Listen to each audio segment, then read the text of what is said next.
What's up guys? Ito ba ang inyong lingkod mga ropa, Suplado Moto. Okay, may nag-DM sa atin mga ropa. May katanungan siya. Babasahin ko sa inyo, tapos pwede rin kayo magbigay ng komento or ng inyong POV. Okay? Just comment below. So, ang sabi niya mga ropa, Ropa, ano take mo sa yung jowa mo, iisa lang sila ng circle of friends ng ex niya? Ooh!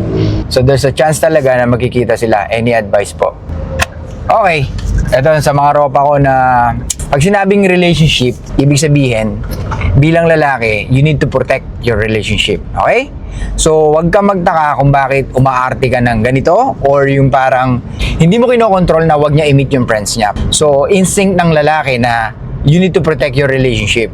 So, mga ropa, hindi lang yung babae yung pinoprotektahan mo, kundi pati yung relationship yung dalawa. Kasi yung pag ganitong sitwasyon, medyo nakakapraning talaga. Kasi talagang pwede sila magkita eh.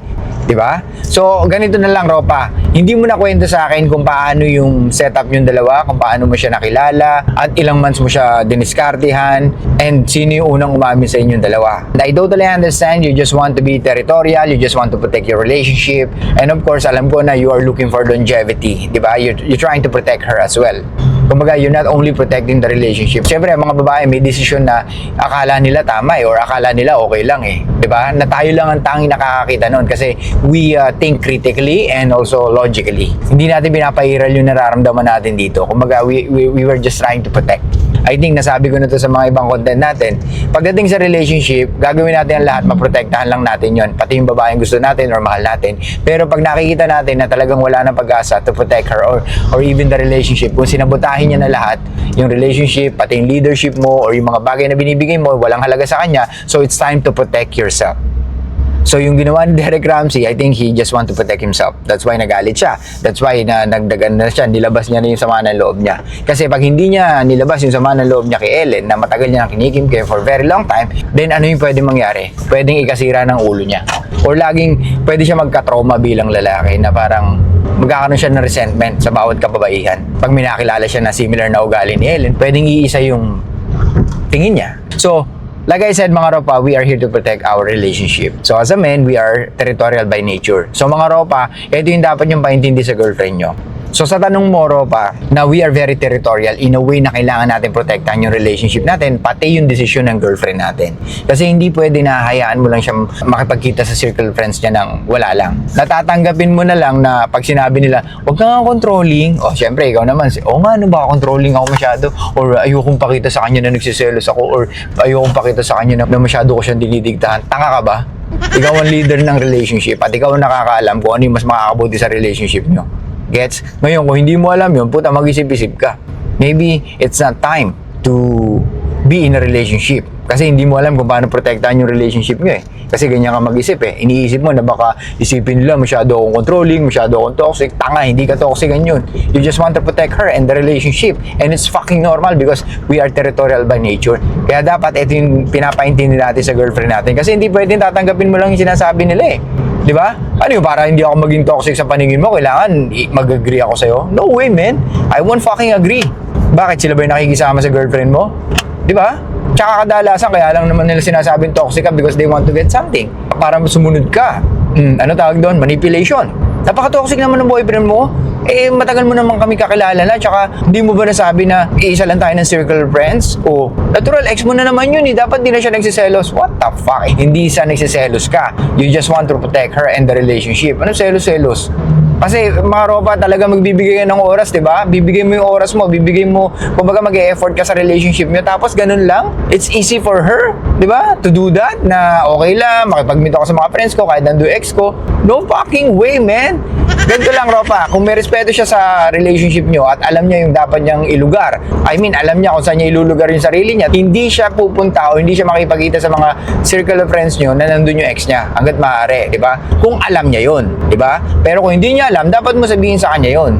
Okay? I will only allow you pag wala dun yung ex-boyfriend mo. And teka, dapat hindi nga natin ito pinag-uusapan eh. Dapat nga mas focus tayong dalawa eh sa relationship natin eh. Kasi gusto natin mag-work to, di ba? Ngayon, kung ganitong bagay, issue pa rin or magiging issue, then we need to sit down and talk about it. Kasi may boundaries ako bilang lalaki and may standard ako. And I want to protect our relationship at ayoko makasagabal to. At ayoko maging issue to habang tumatagal. I don't want to keep it to myself. We need to talk. Para at least maintindihan mo kung saan ako nanggagaling. Hindi ako nagsiselos. I just want to protect yung relationship na meron tayo. So I hope you understand that. Something like that, mga ropa. So kayo bahala kung paano nyo sabihin. Pero mas maganda, talagang dapat maintindihan niya. Diba? Pero hindi mo naman kailangan daanin lagi sa galit o hindi mo kailangan daanin lagi sa tampo. Kailangan maintindihan niya na, babe, you are already in a relationship. Do you think it's still appropriate to meet them? Tapos nandun yung ex mo?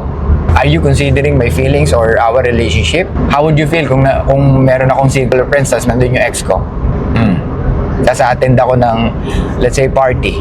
May inuman, tapos andun siya. Pwede ko bang sabihin sa'yo na pag ayaw mo na wag ka nang pumunta doon kasi nandun yung ex mo eh. Wala lang. I just don't feel good lang. I'm just bothered lang na nandun yung ex mo, di ba? So kaya ko bang sabihin sa'yo na stop being controlling. Wag mo akong kontrolin. Wag kang manipulative. Pwede ko ba sabihin sa'yo yun? Or stop being toxic?